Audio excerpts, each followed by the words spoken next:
The Pinball Network is online. Launching. Triple Drain Pinball Podcast. So why did you start it right now? So just to confirm, it is 3:36. We were supposed to start at 3. Tom had some technical difficulties. We worked through all that. We figured it all out. No, it had to be Travis. I hit the button, and I was like, okay, let's just go. I thought we were ready to go. And Travis goes, oh, wait, I should probably set up. So 37 minutes, and he has... What are you talking about? I told you I had to get my desk. Can you please raise your chair? You look absurd. I can barely see him. Oh, I know. It's kind of good, actually. It's good, but it's been a while. I don't even care. I'll do the podcast like this the whole entire time. Why not? Tom, how you doing? You good? You ready to go? I think I'm okay. No, think about you look great. You look great. You look great. Sound great. That's all we can ask for. That's all that matters. Travis, are you alive? The desk is going too high. What? The desk isn't moving. Your chair is moving. It's not supposed to go this high. Look at this. What is going on? Okay. Roll the theme song. We're 3 guys who like to talk pinball, so we came up with a clever name. We're Joel and Travis Scott who talk pinball, and we call ourselves Triple Drain, Triple Drain, Triple Drain. We're Triple Drain. Yep. He figured it out. Song. You just stood up. You stood up. That's what you did. I really wish I could say this is like a planned bit, but we really are just that stupid. Don't include me in this. Don't. Tom didn't do anything wrong. You are the producer. You started it without telling us. Everywhere I walk into, I've done something wrong. Tom, do you Tom, see you're how great. this plays out every time? I do. Like clockwork. We're not ready to start, and then Joel just starts it like la-di-da, and then just makes fun of us for not being we ready. We gotta get going. We got.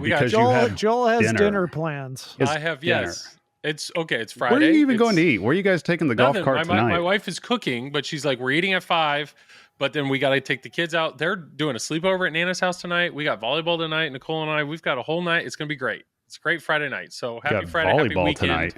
You mean like co-ed volleyball? Yeah. We still play. It's very competitive. You don't blow out your knees doing that?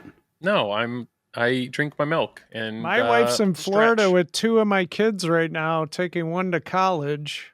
And then next weekend, I got to take Neil to college. So you have a second college kid now. Yeah. And he's in Florida. He's going to University of South Florida. Dang. Wow. You're going to start seeing those LEs disappear. That is very soon. Not Wisconsin. Good thing he has a partial scholarship. So Awesome. Well, congrats. Yay, education. All right. Stuff to talk about. Pinball Joel. Just take us through it. What's number first 1? off, I apologize once again for being. It's been quite a long time since we recorded. If you didn't notice, the summer months are typically a lull with news, as well as we're busy. We've been busy with stuff. What are you talking about? There was news yesterday. Yeah, we kept trying to get you to podcast this whole time, Joel. Look at him just throwing us under the bus. It was like, me. When's the next podcast? Can't we just talk as friends? Yeah. Right. We talk as friends almost every day on Facebook, but That's to actually get on a call and to make sure Travis's camera's charged and everything, it's a lot of prep. But we're here. Imagine. Let's enjoy the moment. I don't have a good transition here, but it's Haggis is dead. They're gone. They're I was like, let's enjoy the moment. Let's enjoy Joel kills another company, everybody. It's me. I have coming in hot. It's not my fault.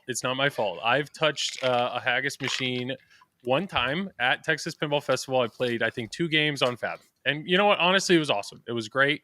Oh, Tom got his gun plastic from Stern. Yeah. They send that to you. That was a separate thing. My you had to ask for that? distributor sent it to me. Thank you very much.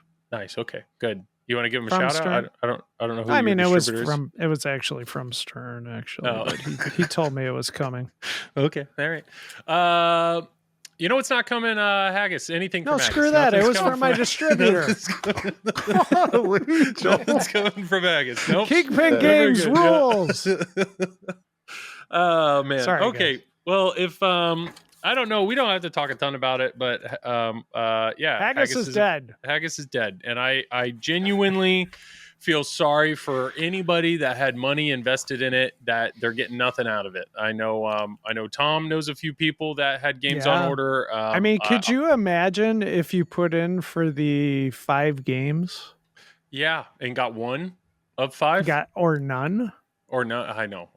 I can't imagine. I do think. Well, I know, like Dennis and Tony with Eclectic Gamers, they always say, don't buy a game until the game is in the box. Don't pay for a game. They're against the pre-order model entirely. And then I know Nick with Buffalo, Nick and Kevin, they've been preaching that as well.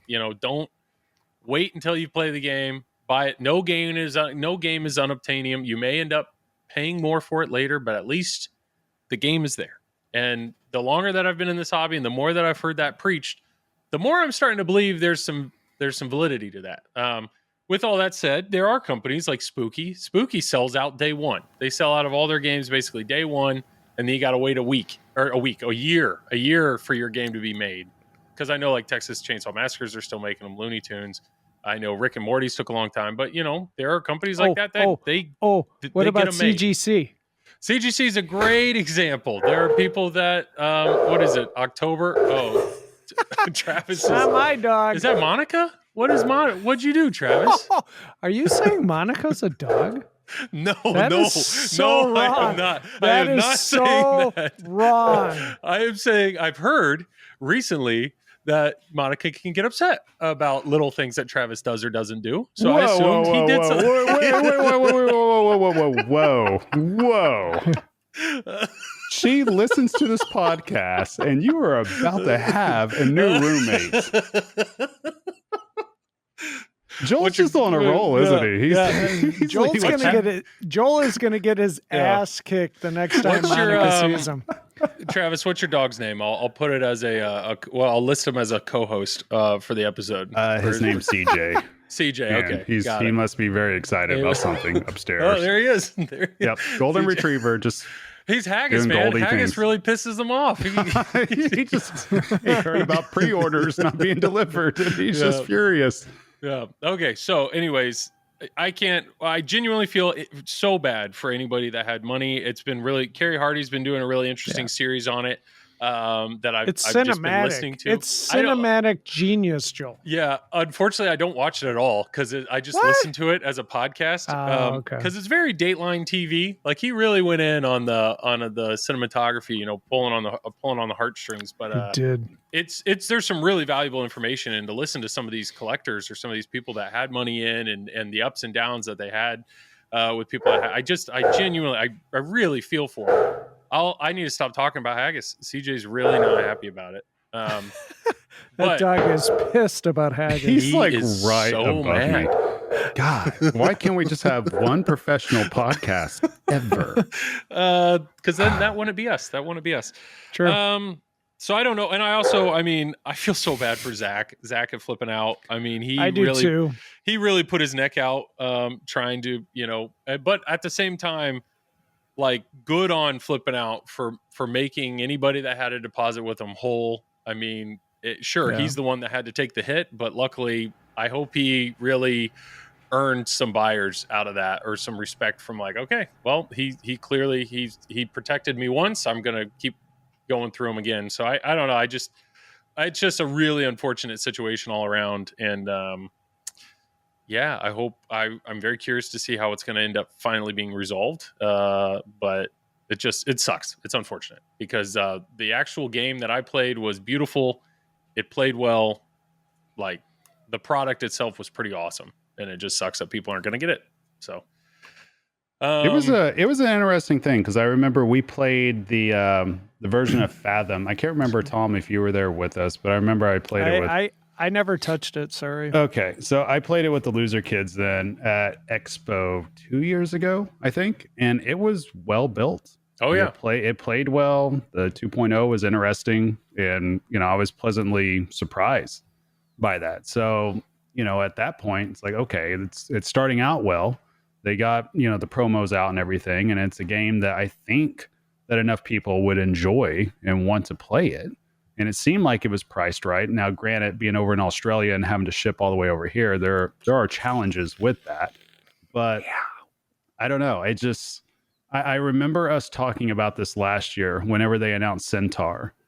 And we were just kind of like, it's kind of odd that this got announced when it did, when they're still trying to put out Fathoms. And there's still people that have money put in, haven't seen it.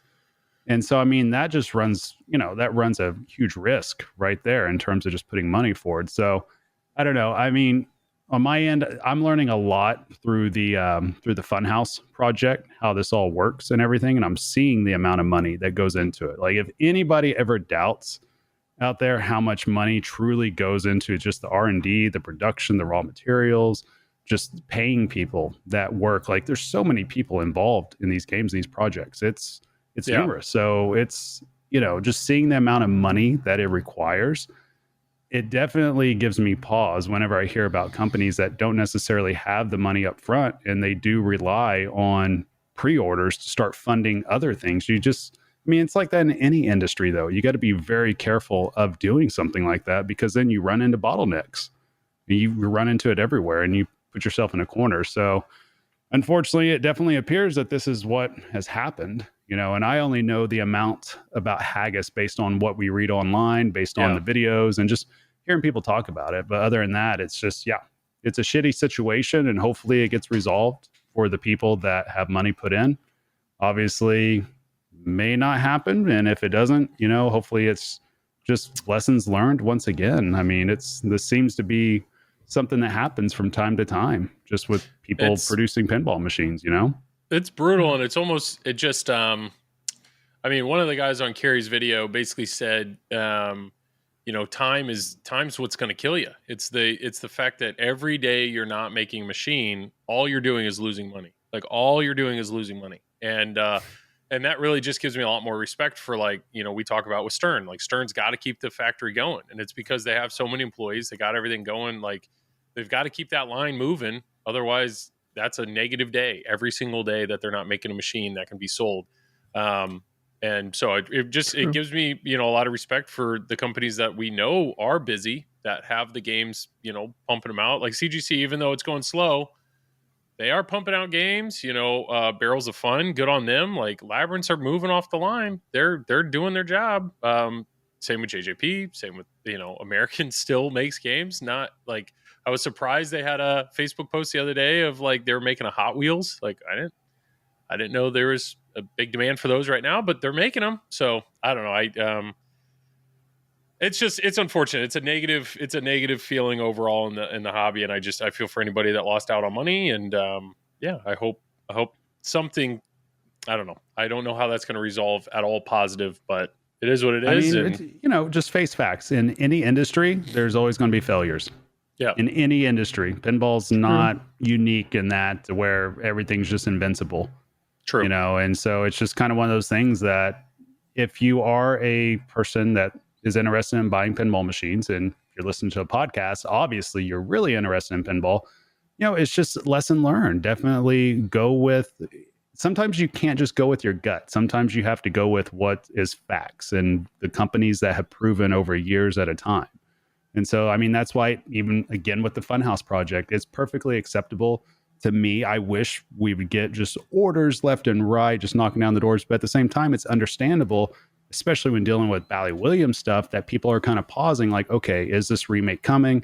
Is it real? Is it here? Is it there? We still get that, even though we've seen them manufactured in person before. So it's understandable. And it's just, it's just the way that it is until people can prove that they can be fully trusted, that they get a game out, then it's earned is what it becomes. So I think that's very important for any pinball manufacturer out there, is to continue to earn consumer trust. And you do that moving forward. Like, for instance, you said Spooky, like they have, you can trust that they are going to produce the machine. Obviously Stern and JJP, we know that they will, but Spooky's a great example of this. You can trust that they will get it out. So I think the ones that are out there right now, they've all proven they can get it out. So until they prove otherwise, I think all those manufacturers that are currently out there are trustworthy manufacturers and worth, taking a look at moving forward. I agree. Yeah. What I will say is I have to admit something. I am somewhat distracted by Tom's background. And the reason being is look at all the expression lights. He's got so many expression lights in so many games. And the other thing that he has are speaker lights. Speaker lights, guys. So first off, shout out to every Stern employee that listens to us, because I know those aren't Stern speaker lights, though. Well, I mean, some of them are. That's, you had to say it, because I'm shouting out the Stern employees right now, Tom. Okay, he's trying to suck up, Tom. Let's let him do his what shilling. I'm Go saying ahead. is we had a really good conversation. It was either last episode or the episode before about how awesome the Stern Stern should do speaker lights. I'm assuming that's what he's showing. I don't know. Is that what you're showing? It's a box of Stern expression speaker lighting accessory kit, Joel, Premium. Are you about to say that Stern decided to do speaker lights just because of our podcast, and they managed to get it to market in 2 weeks? I mean, your words, not mine, but it sure seems like it. It sure seems like it. I'm just saying, we had a whole conversation. I'd also like to give a shout out to PinMonk, because I'm gonna take all the fans out of my computers or my power supplies, so I don't have to hear them anymore. That's awesome. While I'm streaming. That's so great. Or podcasting. What I am saying, Travis, is Tom and I have been on team speaker lights for a long time. And you were kind of like, I don't know. Will they sell units? I don't know. But now, here we are. Speaker lights. Yes, your game is updating. Speaker lights. We got to hear the duck. Is there a new Godzilla code out that I'm unaware of? I don't know. There was like a couple of weeks ago. Oh, I just now turned on my game after a couple of weeks. Okay, proceed. Well, you know what? The new code has new topper effects, which reflect in the speaker lights. So I think it's awesome. I think it's so cool that Stern's doing it. As of right now, it's already built into Jaws. It's already built into John Wick. They added support for Godzilla and Bond. Serious, Clark? So those are 4 games as of right now that there's speaker light code for. My assumption is they will continue. They did say with more titles to come. So my assumption is they will do the majority of Spike 2, if not all of them. But I'm such a sucker for cool lighting. And if the lighting can be integrated into the gameplay, I think that's awesome. I do want to warn people that imagine if they had under cabinet lighting. Well, there's other mods you can see behind me that could tap into that and do that. I don't have the Stern speaker lights yet because the kit right now, they advertise the kit as Pro and Premium. What they should be saying is, this is a kit for 4-inch speakers. It's like 4 1/4, 4 1/2. I don't know. It's the kit for the stock Pro and Premium speakers, which are 4-inch speakers. If you have upgraded your speakers to a 5-inch speaker, I think it's 5 1/4. That's pretty large. This kit, that is the same speaker that's in an LE. That's what Tom's used to. He likes those big speakers and that mirrored backglass. It's a lot of girth. Did we get a Stern speaker sponsorship that I'm totally unaware of? If anybody, what is happening right now? I'm informing. Shit. You guys get all the stuff. No. Obviously, I've got it all on there. I'm not being handed a Stern speaker kit. I gotta pay for everything. I am going to buy where Joel's going with it, because he's talking about the Stern speaker lights, and then he says, "I don't have one." I haven't got the reason totally I haven't bought. The reason I haven't he probably has like 10 of them being sent to him right now. If I show up on his doorstep. I haven't bought them because I upgraded my speakers. I need the LE kit. They haven't released the LE kit yet. Tom That's true. They haven't. Jig is up. I can't buy it, Travis. Because as soon as they have one for Avengers, I'm getting it. But it has to Gomez, be for the do you LE. hear that? There's still 2 other of us on Triple Drain. It's not just Joel and Tom and Travis. I'm sorry what I said in the past. I was drunk that night. Okay, You're saying the speaker lights are cool, is what you're saying? I am saying the speaker lights are awesome. It's a great idea. I'm not taking credit for it, but I do think Tom and I were saying it's a good idea, and I'm glad that other people think it's a good idea, and I think it's awesome. So I'm excited they're cool. Add them to my games when they release the LE kit, because I like to upgrade my speakers to 5-inch speakers. I actually have it in my John Wick that I'm pointing at right now that you can't see. So wait, but just to clarify. It's not on, because I don't want to burn out the game. That makes sense. So the Pro Premium is 4-inch and the LE is 5-inch. Is that what you just said? That's what she said. LE's by That's why Tom's an LE guy. All right, so I'm going to ask, like, I'm not even trying to ask this question, but I know I've got to ask it anyways because I want to know the answer. So you guys do with it what you will. Okay. Does that extra inch really matter? Oh, what's the difference? Like, I'm actually asking. Wow. Do bigger speakers sound better than smaller speakers? Potentially. Depends on the quality of speakers. I'm just asking if that extra inch matters for the ask Tommy speakers. Boy. Hey, Tom, do you feel that the LE speakers sound better than the Pro speakers? I hear a drill every day. I can't hear any. So you don't recognize the sound upgrade? Case of that's what I mean. Does the size matter on them? I know. I can't tell. So what's the benefit then, Joel, for waiting for the LE? Why are you waiting for it? I'm just going to keep shilling here because I have Pinwoofer speakers in mind. Those actually sound better. Dedicated amp. Those are nice. Better. Well, now we're talking about Pinwoofers. Yeah, those are legit. Do I think the bigger speaker sounds better? I do. I also think the bigger speaker looks better. That's why they're in the LE, even if it's not an audio. I do think it looks better. With all that said, I have seen the current kit with the 4-inch speakers, and it looks good. Like, it really does look good. So what I'm trying to inform the listener is, I think it sounds great. I'm trying to inform the listener that if you have stock Pro or Premium speakers, buy the kits now. If you've upgraded your speakers or you have an LE, buy. You got to wait for the LE kit. That's all I'm saying. That's it. Is that good? We're good with that? I look forward to us getting our free speakers after that 20-minute infomercial. It did start with Tom saying, those aren't speakers. Okay, other things on the list. Yesterday, another big win from Stern, released a ridiculous new mode.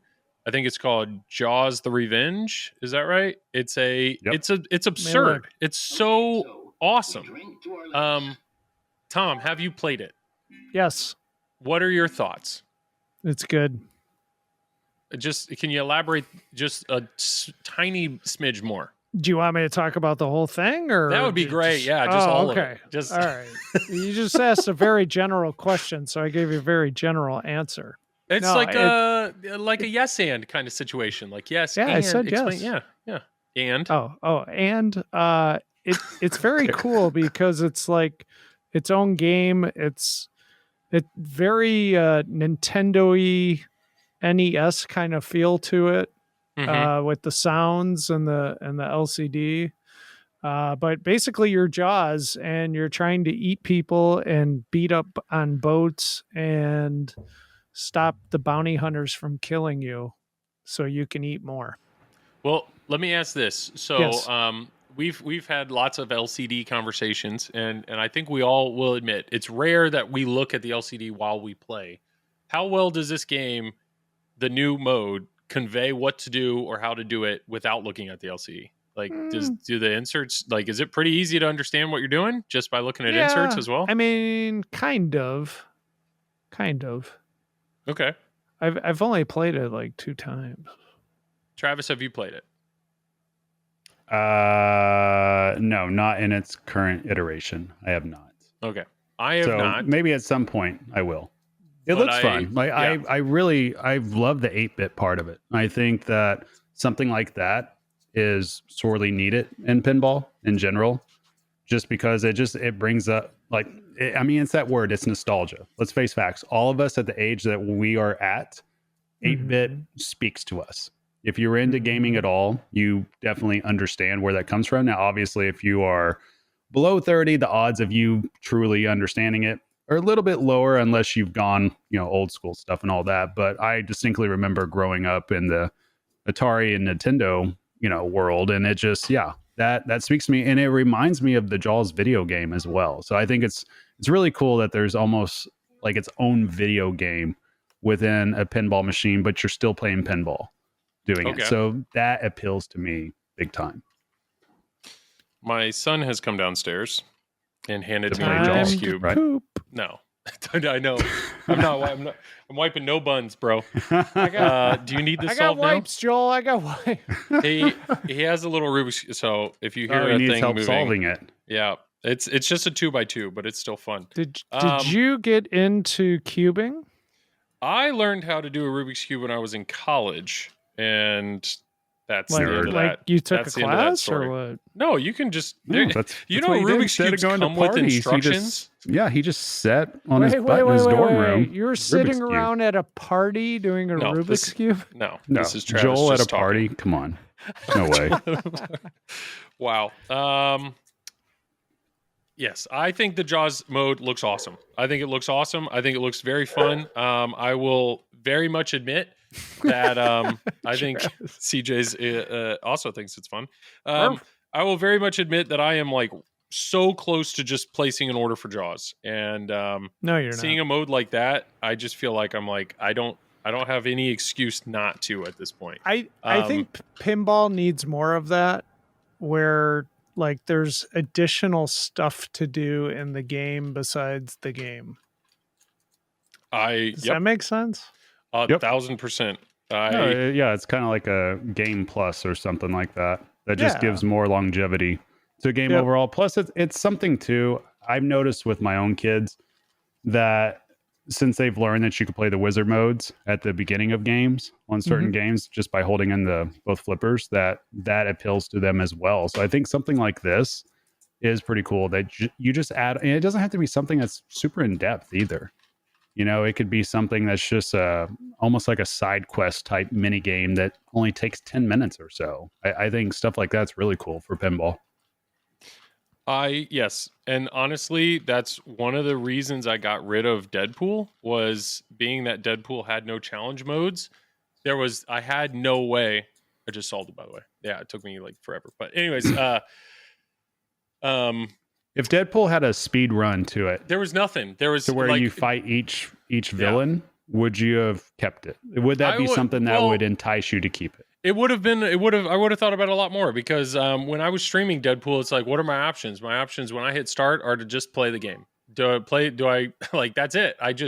There's something about when I'm streaming a game, if I have 2 hours, it's nice to break it up once in a while, where it's like, you know what, I'm not the guy that gets to the final wizard mode. So to just be able to play the final wizard mode, like my parents, if I go over to my parents' house and they have my turtles, you know, I'll play a game, but then I'll be like, you know what, let me play Half Shield Challenge real quick. And while I'm at it, let me go ahead and play Final Battle real quick. And it's like, I feel like I played 3 very different experiences, all within roughly, 10 minutes each.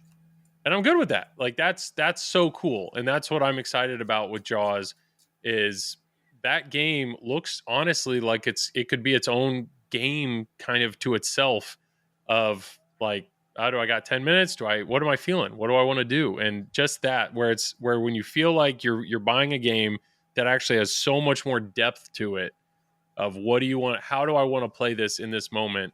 I love it. I just love that thought. The only thing I can think of, though, is it's just like, I don't know how Stern decides what games get the extra attention. Like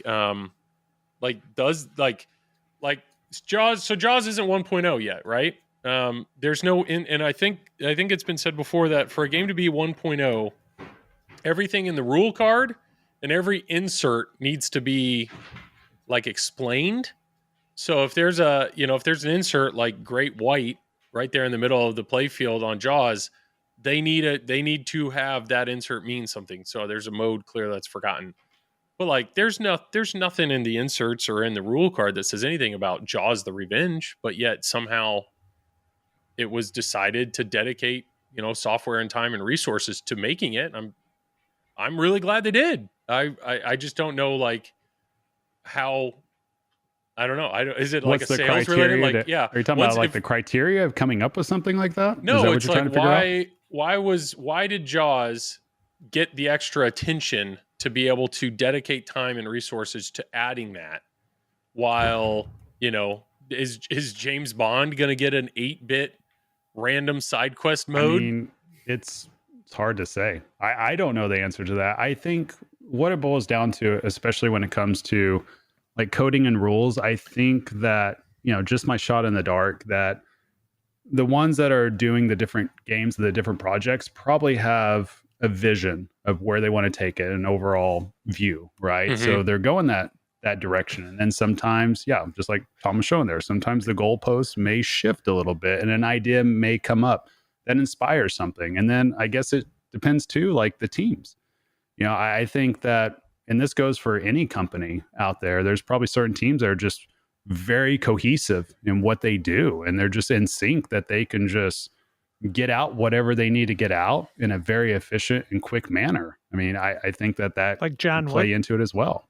Yeah, it's hard to say. I mean, you would assume that different people have different skill sets, right? Yeah. That somebody may be, whether it's their vision might be better than somebody else's, or their ability to put together code in a more efficient manner may be better. Their ability to have more stamina, being in front of a computer for 8 to 10 hours a day and just go and just get into a flow. I mean, there's all kinds of reasons why, some seem like it's more than others. I think just different people have different strengths and different weaknesses. And I think sometimes you see that play out in the teams that come together, because they may play off each other, they may complement each other, or they may not complement each other. It's hard to say without being inside there. But I wish that the various pinball machines would have features like that. I think it's pretty cool. Like we've seen it, like you said, with Ninja Turtles with the half shell challenge. Yeah. I think we've seen it with different wizard modes being up front, like search or the Nublar mode on Jurassic Park. And I think Godzilla has King of Monsters with it. And I can't remember, does Jaws have 4th of July challenge? Is that on there? Or am I just coming up with this in my head? Did they end up making that? I don't know if Jaws has any challenge modes yet. I know 4th of July Hold got on a put second. in there. Wait, it does. 4th of July is in it. 4th of July is in it because I streamed it. You can fast forward to it. And I do like 4th of July's in it, Joel. Yes. Okay. And I know Thank you, Tom. Tom reporting from the trenches. Shark Hunter Challenge. Oh yeah, that's Jaws, the video mode. Yeah. So like right there. I think stuff like that is cool, and that's kind of a backdoor way to create, I don't know, just a good look for your game, that you allow different modes to be available at the start button, and you just allow for the player to 100% go at it a different way. I like them because it's an awesome thing for a casual player. And what I mean is, like, if my dad steps up to Godzilla, I can just go straight into King of the Monster, the Topper challenge, because it's endless ball save. It's just like guaranteed. He's got 5 minutes to play. Let's see what you do.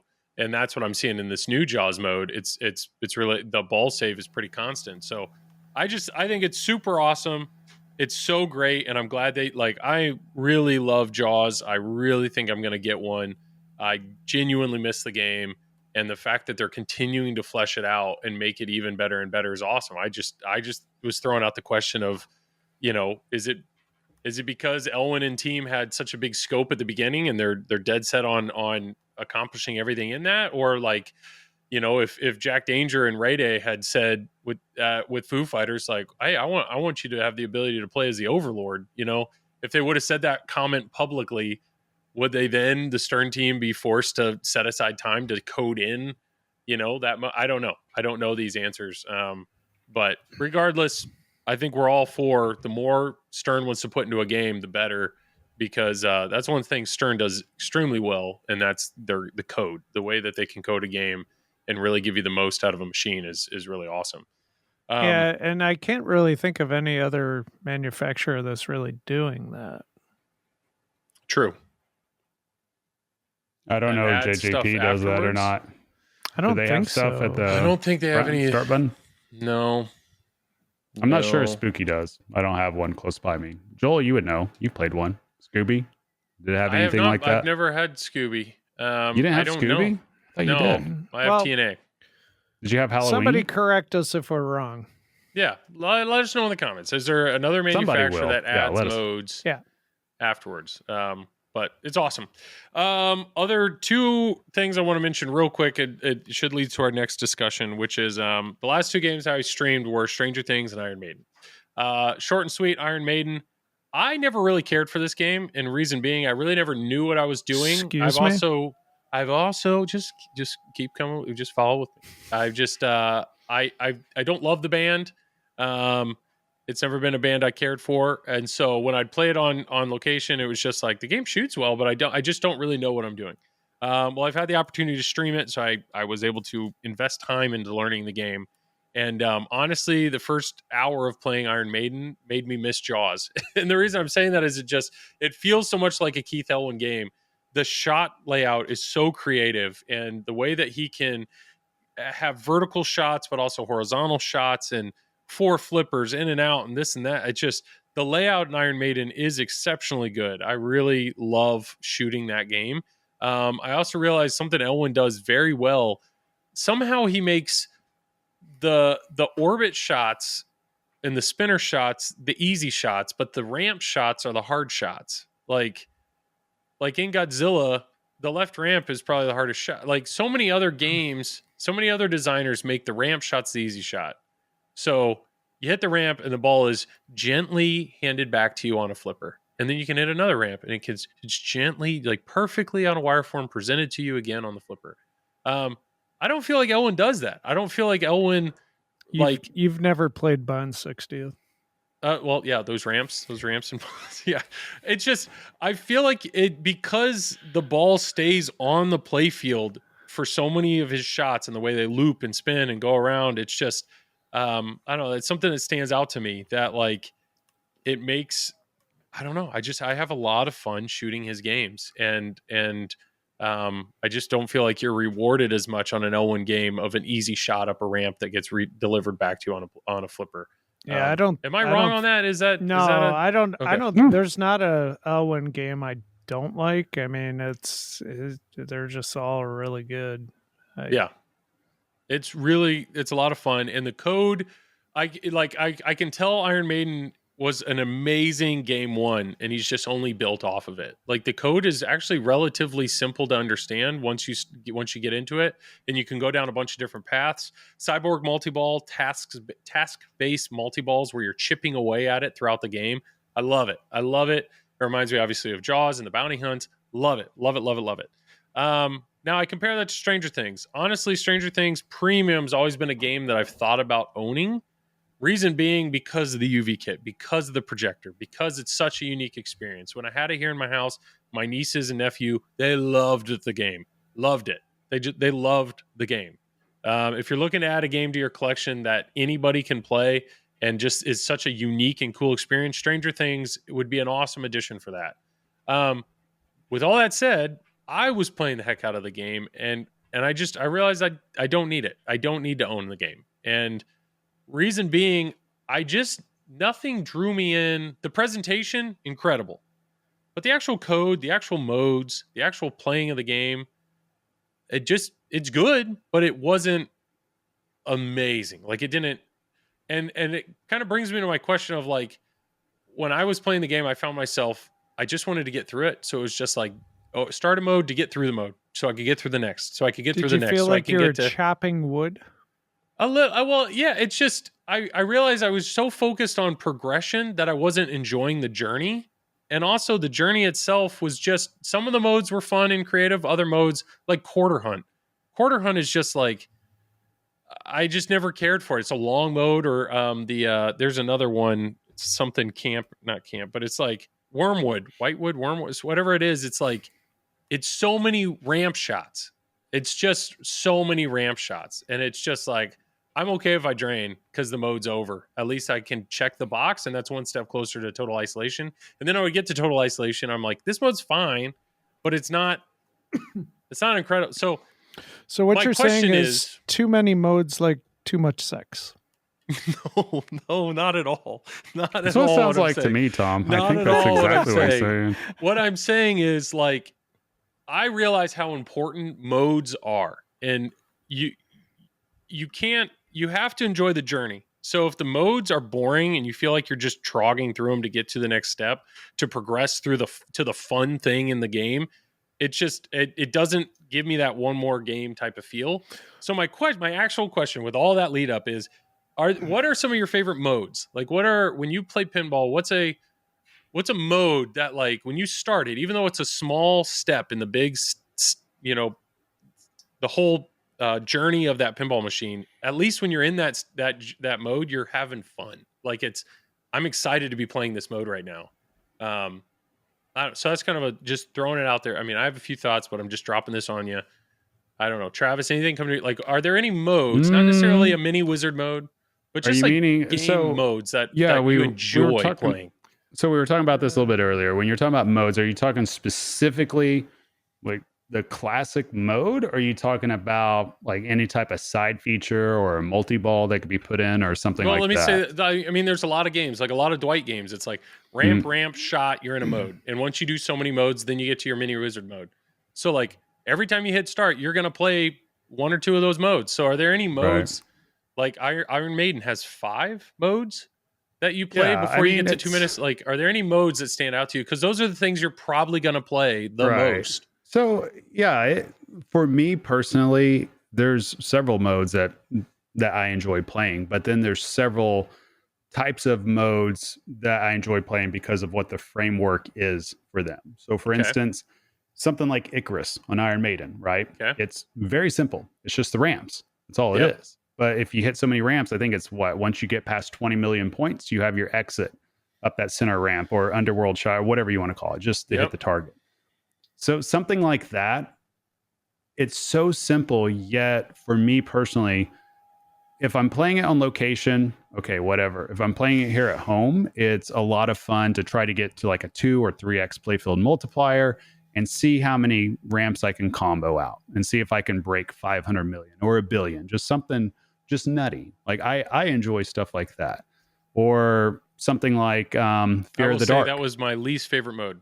My least favorite mode on Iron Maiden. Because that's what I mean. I could not hit the ramps. The ramps are hard. Yeah. Well, and it's also, let's face facts, it is basic because it's just a ramps mode, right? But it depends what you want to do with it and what your goals are with it, right? So something like Fear of the Dark, I really enjoy because you got to hit this shot to light your spinners, or you could hit another purple shot again to make it 2x, and then you hit this spinner. Or you can even hit both spinners and make it 4x and just see the points just go burr. Like stuff like that.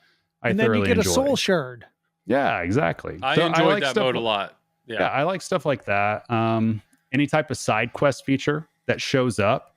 That's why I really like Godzilla. We've talked about that in the past before. Something like jet fighters or, like the Rampage. I know a lot of people don't like that necessarily if it interrupts something, but I do like the idea of just priority modes all of a sudden coming out of nowhere, or something that you can build up and go to. Yeah, stuff like that. Titanosaurus is a lot of fun when you can get different stacks. And sometimes, like that's a great example actually, Tom. Titanosaurus on its own, I'm just like, hit some targets, whatever. But Titanosaurus with a multi-ball, with trying to maybe seeing a 2x Rodan lit, and you're trying to get that at the same time, like that creates the excitement because then you create these layers onto it. And it's just, it's a lot of fun. That to me, pumped. That's fun. That's what makes it enjoyable. Like that gets me excited. Mm-hmm. So, okay. So you guys are good enough that you can stack. I'm not stacking anything. You're good enough. You just, so you're talking about just a specific mode, single ball or something like that. Well, I just think there's a lot of modes out there. You gotta follow the path, Joel. Yes, but there's a lot of modes. It's like you could explain the mode, like, oh, you're gonna see a bunch of lit shot. Just hit the lit shots. I get it, but I think some modes tell a story more than others. Like, Labyrinth. Labyrinth has the bog mode where it's if you hit a green shot, that's it. Like you got to hit everything but that, and there's like a story associated with that where it's like all of a sudden. It's not only do I have the shots I hit, I better not hit the other things. And it's because you can turn on a setting that if you hit a green shot, every switch hit for the rest of the game is going to be a fart sound. Like it's so dumb. But at the same time, I loved it. Even like Ebra in Godzilla, it's just spinners, but there's something about, I can ignore everything else in the game. All I got to do is I got to rip each spinner. It just all of a sudden it makes me focus on something particular in the game, and it feels unique compared to the rest of the game. So it's a mode that I like to play. Then how do you feel, like kind of getting away from modes, but this is more or less just like a feature? How do you feel about solid state games in which you hit the first inline drop target and it lights a spinner? Something like that. Does that get you excited to play it? It's something, I think what I'm realizing is anything that makes me change my mentality of what I need to be focusing on at any particular moment. So like that spinner is valuable, but if you hit the inline target first, now all of a sudden inline drop first, now all of a sudden that's all that matters is that spinner. And I just and I want to hit a real clean shot on it because I want to rip it. And that's, you had said Fear of the Dark earlier. yeah, you hit a purple shot, and then it's like, okay, this is my one chance at hitting that spinner, but I want it to be clean because I want to rip that spinner. Right. There's just modes like that stand out. And unfortunately, I'm not trying to be rude with Stranger Things or Lonnie, but it's like, there wasn't a mode in that game that I was like, oh yeah, like I'm excited. Like I got this one. If I was excited, it was because it was an easy mode that I could just get through quicker to get on to the next thing. And I think some of it too is if you're coding a game, I think you're going to be, it's difficult to code around certain layouts as well. So if you look at something like Stranger Things, it's, a fan layout that has a bash toy up the middle. So a lot of your code is going to go into with that under consideration. Then you take, for instance, something like Foo Fighters, right? Mm-hmm. It allowed for them to look at, okay, what do we want to do with this captive ball up here by the UFO and just make it go around the switch? The UFO tractor beam? What do we do with this kicker that's facing away from the player that they can't hit on their own, but it might hit it and kick back up, right? So they got, I forget what that mode is that's with it, or the feature that gets started with the lightning bolts and all that. I can't think of it off the top of my head, but there's stuff like that happens, and that happens in the background, right? It's not something that you can necessarily do skillfully until it gets lit and it starts going. So I don't know. I think that's part of it, that there's only so much that you can do with a fan layout. Because look at how Attack from Mars is, or Medieval Madness. Yeah. It's very much hit the same shots over and over and over again to get to something, or to do something else, to have some type of feature that can start or stack together. Yes. And that's, I don't know, to me, I think it's a great thing that separates a good game or a great game from an exceptional game, is like, we've talked about it before, like, don't ignore the first 10 minutes. The first 10 minutes of a game is what people are going to be playing the vast majority of the time. They're going to be playing that game. So please be creative. I hope modes are fun. I hope modes are creative. I know that was something we had, like Labyrinth. I thought some of the different modes, the oubliette mode was really, I just thought it was a fun mode. Like, hit a shot and then you're going to hit that same shot again, but it's going to do something different. You're going to experience that game in a different way. Well, that's what I liked about Hot Wheels from American Pinball, hitting the targets up front over and over and over again, the red line, and then you could boost up future modes or whatever, future battles in it. So stuff like that the risk reward of knowing you're trying to go for something to start something. So it's like a mini multi-ball that's at the beginning of the game if you hit it enough. So something like that's pretty cool. I like modes that are in the middle of your journey towards something. For instance, Cherry like Bomb. A mini wizard mode. Yeah, right. Cherry Bomb's awesome. Yeah. Cherry Bomb on Guardians. It's pretty sweet. But that's something to look forward to. Like, that's right. You don't experience it, or at least a player like myself, you don't experience it every time you play the game. But once you get there, it's exciting. And that's, Jaws, Rescue Multi-Ball, Search Multi-Ball. Like, those are something to look forward to enjoy when you get there. Yeah, and a lot of it is too, it just goes into how can a coder differentiate the modes from each other, right? So you take Walking Dead, for instance, Lyman code, which is really fun to play. I think an awesome nuance with that, and we've seen this from time to time with other pins as well, but I think a cool nuance with this particular game is whenever you finish a mode, right, you can use that same mode shot to boost up the values to other modes in the future. So something like that is pretty cool. You can, like, and they all feel different. Like the way CDC works in terms of building that up and shooting the other shots for a massive payoff at the left ramp. Much different than, say, just Arena, where you got to hit the right ramp, which is hard to hit, or much different than Tunnel, to where you hit it once or you can hit it twice to really build up the value of the shots that go all around. So I think just a lot of it is how creative can somebody that's doing the software be with whatever the layout is. It's just like we talked about Pulp Fiction the other day, right? Super simple layout, yet there's some interesting things in there. The fact that you can't stack everything. So you have to kind of pick your lane where you want to go and how you want to attack it from there. I'm with you. Tom, do you have any modes that, here, I'll set one on that, like Rush. Rush has some fun modes. Rush has a lot of fun ones. All Rush modes are good. All of them? Rush modes, yeah. Every one of them. There's nothing wrong with Rush. There's not a bad mode. I will say I was so upset though when they stopped the building or the infinite build, whatever the records. Oh, and my game updated on its own. Oh. Yeah, unless you were Andy Bagwell and you took your card out, dude. He's the only one with that code. I offered him my firstborn child for that game, and he's like, "Nope, never selling it." Damn it! You like the old code that much that it's that. Oh much yeah, because you could do the record build on it. It allowed for a different way to play the game. Right, so your records you could build up so much to where you could just make the modes boost your score up quite a bit. To just puke points. And it's not like you would do this in a tournament. You wouldn't do this, anywhere else really, other than just for funsies on location or in your own basement or your own game room. It was just a unique way to play the game that I got to where like I understood where all the modes were at and how to play it, the drum bonus, all that. But I wanted to do something different. So I was just challenging myself to see how long I could keep the ball in play, keep building it up. I wanted to get it as high as possible and then just have massive cash-ins and payoffs. And that I was finding that to be a lot of fun. And then when the code switched, I told myself I was going to take my game offline, and then I just completely forgot. And one day I came in and I saw that it was changed. I was just like, damn it. I was so disappointed with myself.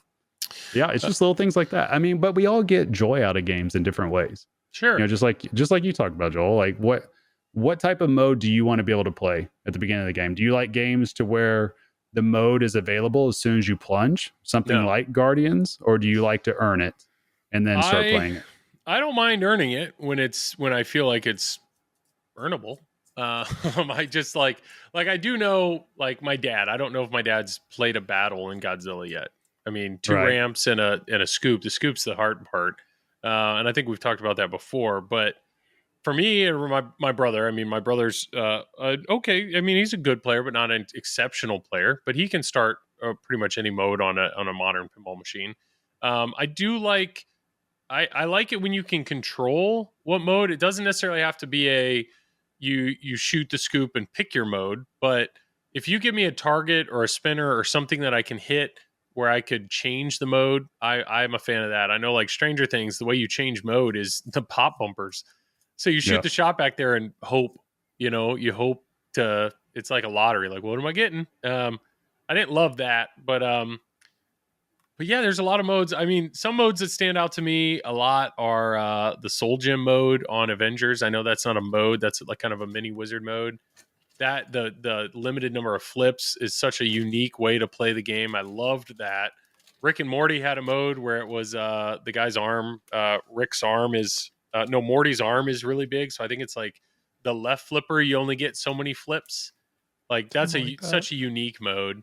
So any mode that that really brings in that theme immersion, kind of tells a story, or the game. All of a sudden, you're playing the game in a very different way. I'm a big fan of that, and I think some games do it better than others. Did you ever do the Rush Wizard modes to where the flippers would be inverted and everything? I didn't. I think those are challenge modes now, but I mean, I never got there when I had the game, but they weren't challenge modes yet. But I know I experienced that like in Simpsons when I had Simpsons Pinball Party Mystery. What is it? Mystery something. What's the comic book mode? It was whatever it is. One of the modes would invert the flippers. And, gosh, Raymond's probably yelling at us right now. I think it's mystery. It's when you get all the 2 X's on all the shots. I don't remember. It's something with Invasion. That's not what we're talking about, right? No, Alien Invasion's great. Something else. No, Alien Invasion is when you get all the modes. Oh yeah, you're right. Yeah. I don't remember. I can't think of it. There's some amazing modes out there in a bunch of different games. To me, what I'm realizing. What about that one?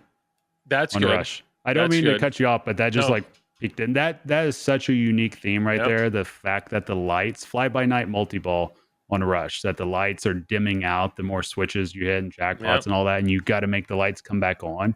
To me, that is cool. I think something like that, when you can play around with what's going on out there physically on the play field with the light show and all that, and you're actively changing things based on that. I think that's really rewarding, and that's pretty cool to see. Yeah. To me, you can say a lot about the creativity of a layout or really fancy mech or movie clips on an LCD screen, anything like to me, the things the more and more of the things that are standing out in the game to me of importance are the layout, because that doesn't change. I want to play a game where the shot feels fun every time you hit it. And then sound, because the sound is always on. You got to hear, like, I want good sound. But then modes, like, I just want those simple things, the step 1 of 10 that you're going to play over and over and over again. I hope they're fun, because that's at least at my play level, that's what you experience way more than the mini wizard modes, or definitely the final wizard modes.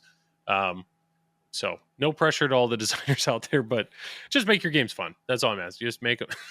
I'm sure they're already trying. I don't doubt that. Tom, are there any modes that stand out to you, or I don't know, like early game accessible things? Name a game. Okay, like Guardians. Is there a mode in Guardians that you love? I like Quest because you get the multi-ball. No, like I don't. Foo Fighters. How about that? Foo Fighters. What's a mode in Foo Fighters? New Orleans. You hit each That's shot a great each city. time. Seattle. It just kind of like goes across and comes back. Mm-hmm. I like. Let's go old school. What about Creature? Creature from the Black. Oh, move your car. Yeah, it's pretty sweet. Actually, do you know what that is, Joel? Have you played that one before? I have played I know Creature. you know Creature, but do you know what Move Your Car is? I don't. You want to tell him, Tom? It's when you shoot the ball up the middle repeatedly, and then the guy pops out and says, "Move your car," and then you have to hit the middle shot again 4 times. It's like a hurry up value. So. Yep. Okay. And I don't know if you're actually moving your car or if it's just you just pissing them off even more because you just like keep honking your horn. You're like, I'm not moving. And then eventually he like tries to blow up your car with a rocket launcher. Yeah. Normal stuff at a drive-in. Yeah. I think you guys get into a fist fight too eventually too. I will say Venom doesn't have modes, but they do have battles. And some of the battles I actually really had a lot of fun on.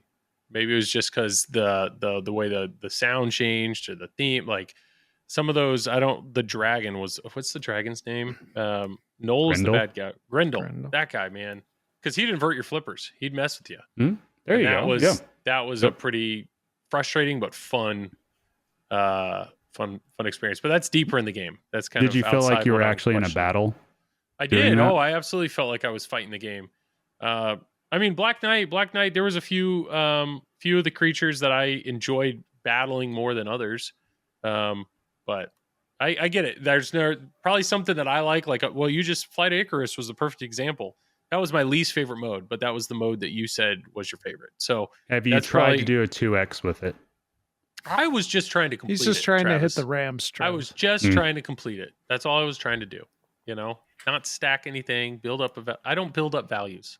It's not a. We're gonna get you there. We'll get there. We're gonna get you there.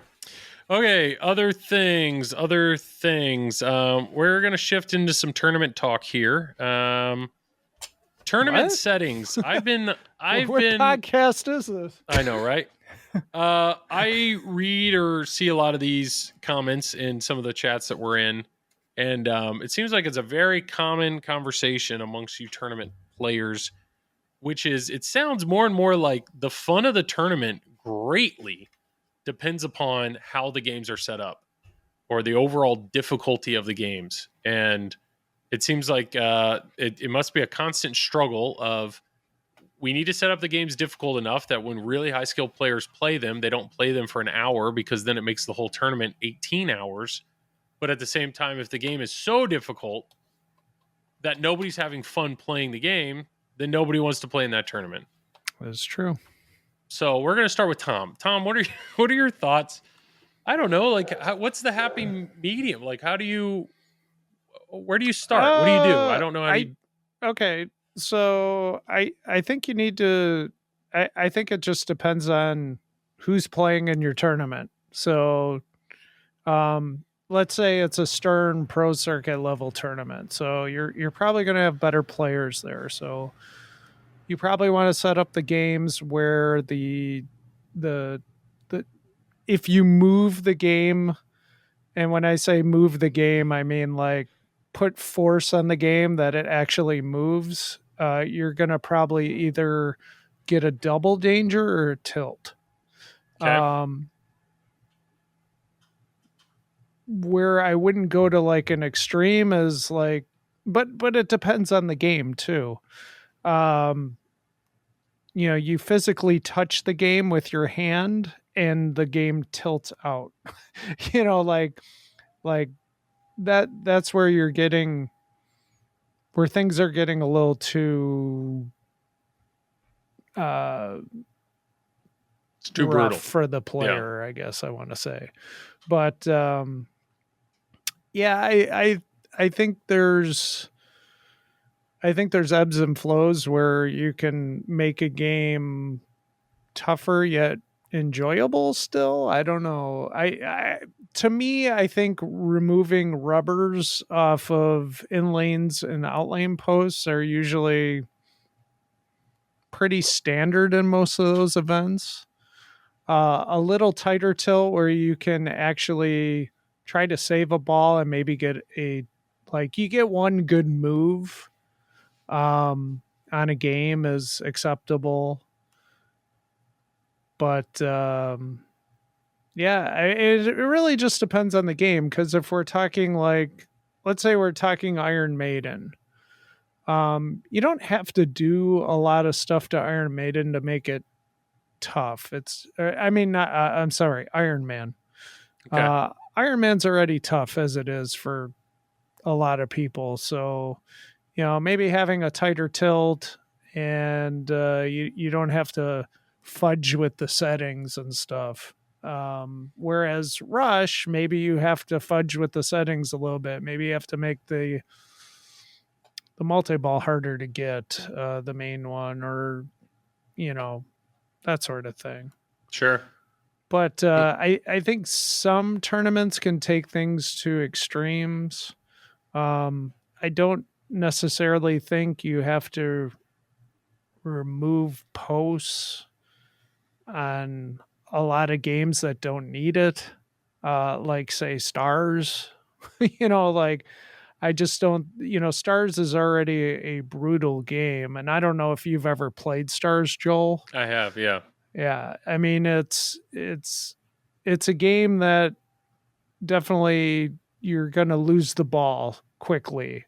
If you make any type of mistake, and even sometimes just hitting the spinner, you're going to lose the ball because it's going to come down at a funky way. But I think it just depends on your players, the games, and whatnot. So,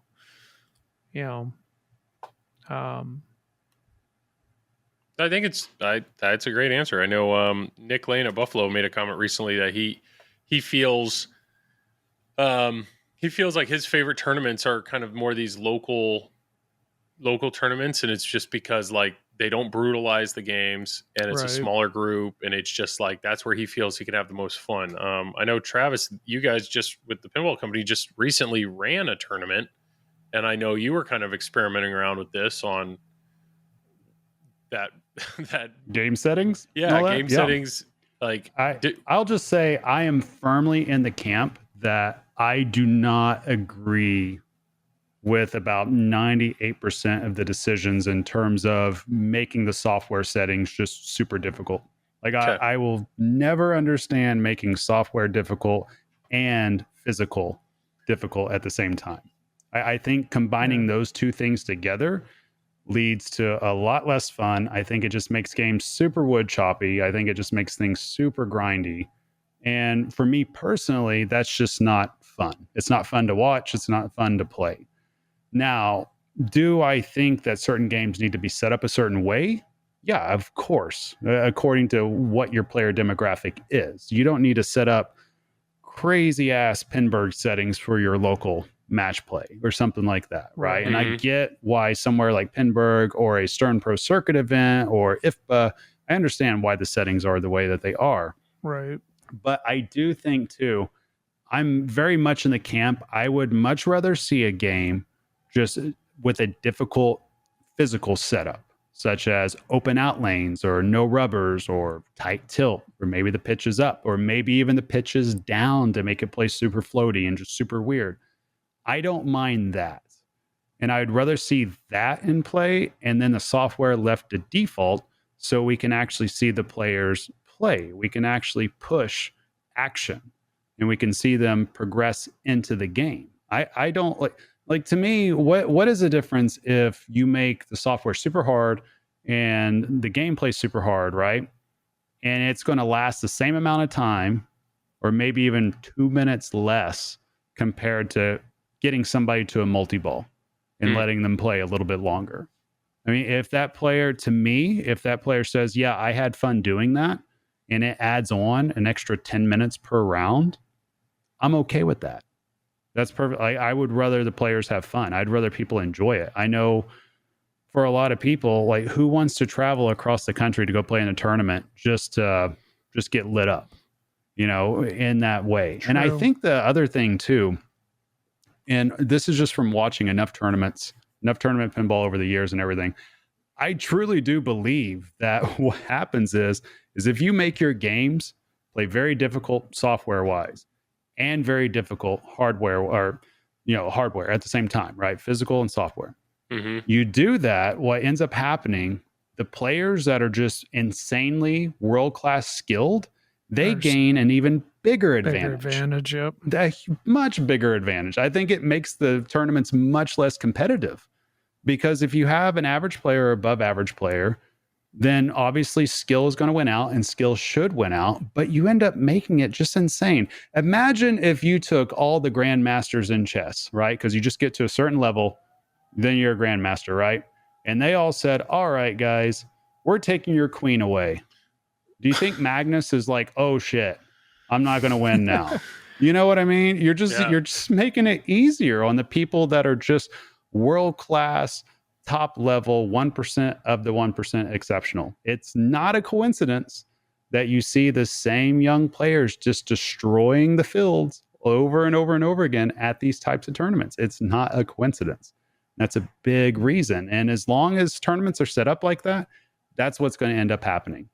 Right? That's going to be the norm. The exception will be if somebody happens to sneak in, get a win. It's not impossible, but that's just the reality of it. So I think for a lot of people out there is you have to decide which direction you want to go with it and how competitive you want to make it. Right? I mean, it'd be like in baseball. If the hitters are just hitting the whole time, we're like, okay, well, we're going to move the mound up by 2 feet now because of that. Yeah, there's probably 5 pitchers that were still dealing like crazy, still throwing 100 to 105, unhittable, but now they're going to be 2 feet closer because you know what I mean? It makes it lopsided. And I think that's what we're seeing actively. So I just would much rather see something competitive. I would much rather see that if a player happens to have a long game, so be it. At least it's entertaining.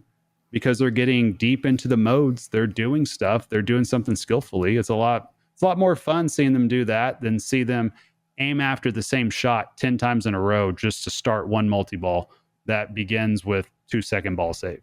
Like that, to me, that's not fun to watch. But I get it. Like I would rather see them hit that 3 times and then have the 2-second ball save. But at least they got there and then they could see what they do with it. So stuff like that, I much prefer. Like no ball saves, I'm all for. I agree with the no ball save thing. Now with multi-ball, I kind of like taking 5 seconds or half the time off. That way you can kind of spray a little bit, but then you have to get under control quickly. And then you do let skill take over from there once you don't have ball saves on. So I think that's just where I'm at on it. I know I will say the vast majority of players that I've talked to that play competitive much prefer that.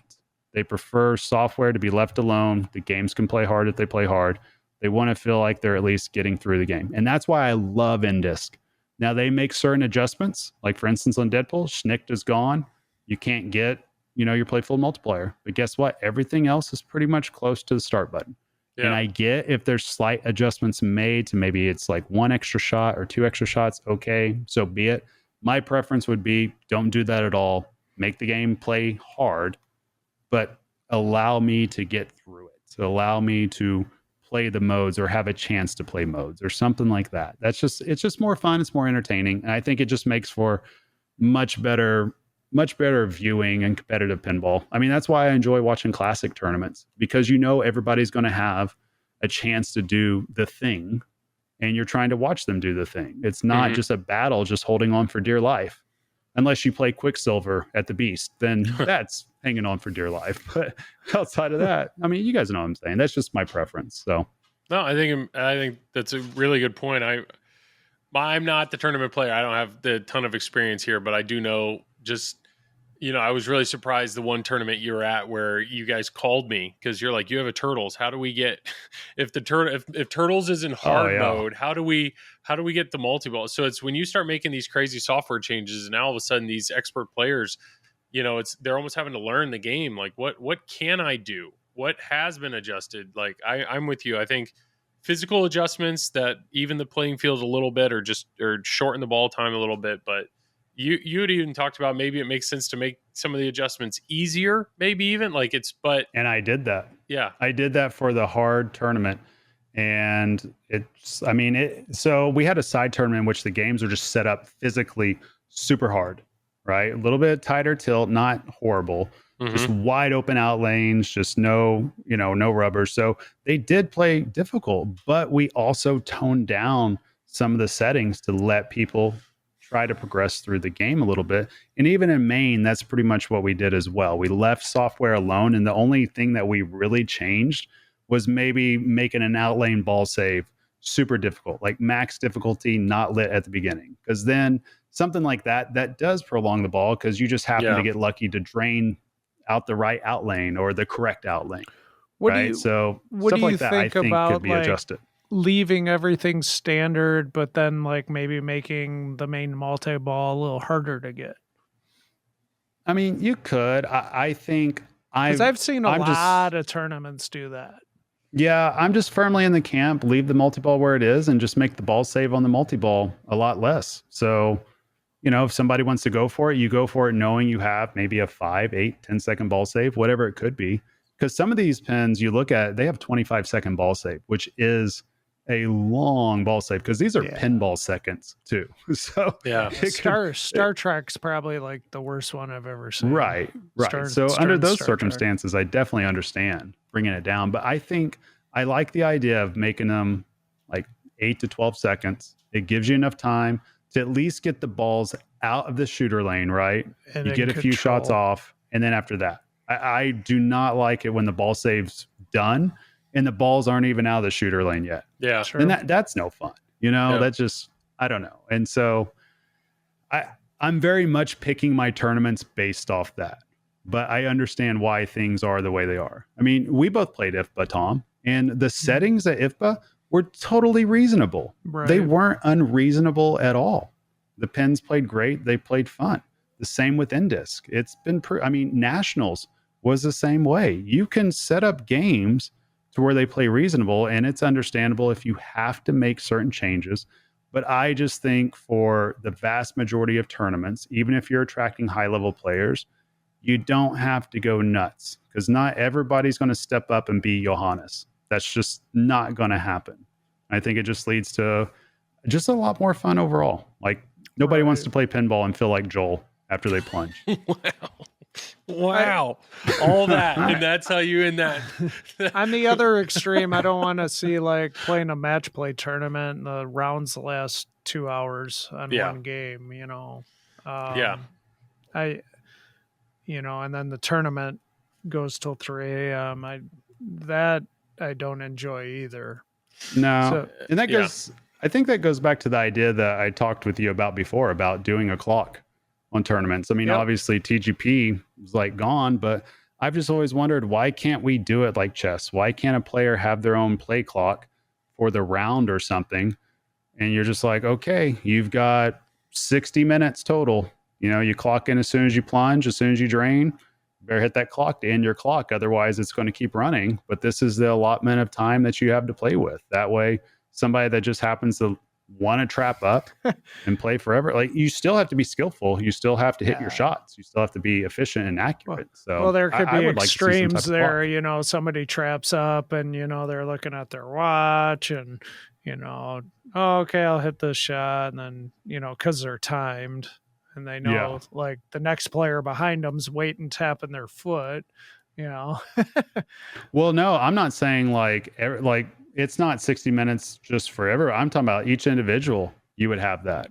So you'd have your own clock. So if you happen to take your own timeout, then say like by the time you're playing game 3, you might be on a solid state, but you only have 30 seconds left on your clock.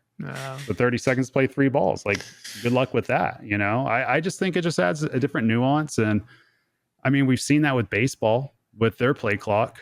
Yeah. Right. The pitch clock and all that. It's sped stuff up and it's kept stuff going. And, you know, and obviously this is probably a pie in the sky thought, but it's just a way that I think that people could experiment at a local level if they're worried about their games or tournaments or whatever running for way too long. Maybe that's a way around it, just to try something different to keep people engaged and not feel like you're just there watching one person play for 1 hour straight in your group. Honestly, I liked and I'm not going this year. I wish I was, but pinball at the lab last year. You know, they had a set target score, but then they also had that 10 o'clock cutoff time. I think it was 10 o'clock. So basically, you know, no rounds could start after 10 o'clock. And then if there were people in the top 24 that didn't get to that target score, well then, you know, they just went with the top 24. So that the tournament wasn't going till 1 a.m. or 2 a.m. or whatever, you know.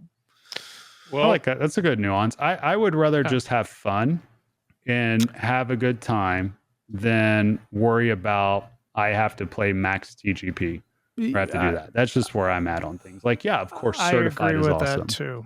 But if you can do max TGP within a certain allotment of time and it makes sense, cool.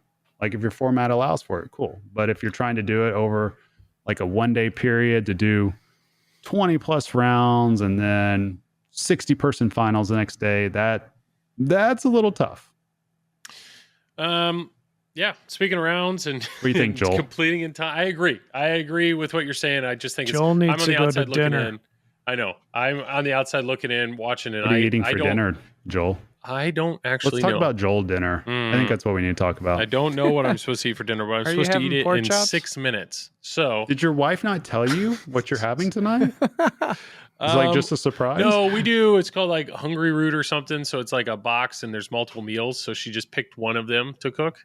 So I don't know which one she cooked. It's great. Did you say Hungry Root? I think it's called Hungry Root. Could be peas, could be meat. Something. Anyways, unfortunately, we do need to wrap it up. So we're gonna do some plugs, but just a universal plug here. Papa, I know it's coming. I think Tom, you're streaming it. I think so. This was front page, baby. Tell him, Tom. Ooh, let him know. Yeah. I was going to leave that as a surprise. Thanks, Travis. But yeah, well, then edit that out, Joel.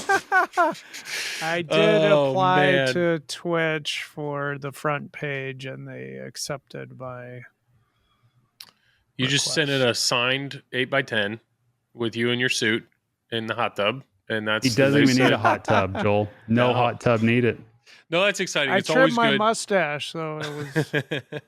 It's always good to see pinball on the front page, and I'm excited for you in that moment because it's literally thousands of people show up. It's going to be awesome. I'm not excited for me. I'm more excited for Papa and all. For sure. All the people competing. That it's going to get exposure. And well, I will just suck up for Tom right now, Joel, real quick, because Tom's too humble. Everybody out there knows that Tom has done a lot for competitive pinball and pinball in general the past several years. He has busted his ass, and I've seen him do it in person, just unpacking everything, putting it all back up, hauling it over there, getting it set up. And he's traveled to all these different tournaments. He's helped out a ton of people. So I'm super stoked for him to be able to have this type of exposure, because the reality is, Tom, without you, none of us knuckleheads playing competitive pinball even get to watch ourselves or see this stuff or anything like that. So I think all of us are extremely happy for you. I think it's awesome. And I would tell anybody listening to this, like, be there watching Papa, supporting Tom, supporting the players, supporting the Papa tournament itself, and just enjoy the chaos that will ensue once that does happen, because it will be a lot of fun. It's a lot. What day again is that? Joel, if you want to play in it, I'll buy your entry. What day is it? It's September what? September through the 9th, 8th right? is the I believe is the Sunday. Joel, you're supposed to tell me these things before. I know. Unfortunately, so Sunday, September 5th through the 8th is the dates. I'm out of town for a work trip. 8th is the finals. A work trip in Chicago? For the I wish. But that's awesome. Papa, that's awesome. That'll be real. I'm excited for you, Tom. I'm excited for the tournament. It should be a good time. But yeah, we need to plug it up. So Tom, keep plugging away, man. You can see me on Fox City's Pinball stream on Twitch and YouTube. Perfect. Travis, plug our podcast. You can see me right here. Triple Drain Pinball Podcast on the TPN YouTube network and all that. Perfect. And then I have that other YouTube channel too with my company, the Pinball Company. You can watch that too. Yes. After you watch Tom's stuff. I like pinball. And then maybe after my stuff, you can watch Joel's stuff too. Or maybe you can put all three up at the same time. I don't know. Joel's stuff. Yeah, my stuff. Flipping Out Pinball, the Flipping Out YouTube channel. Jared and I stream every Wednesday night. We've had some awesome friends. streams. Yes, we'll probably have a chatting stream this week. Maybe we were really hoping for a game reveal today. That didn't happen. So I don't know. This week we may be playing some, we may be chatting. But check out the Flipping Out YouTube stream. I've also been doing some pinball tutorials with the games that Zach was letting me borrow. So those have been fun to make. So you can check out all the stuff there. But no, sorry it took so long to record this one. Feel free to, in the comments or Facebook us, let us know what your favorite modes are in pinball, or let us know what we were wrong about. All the tournament directors that are upset about everything that Tom and Travis just said, tell us why we're wrong. All the good things. 95% of them agree with Tom and I. Guarantee you. All right. Well, like always, Tom, you get the last words. Later.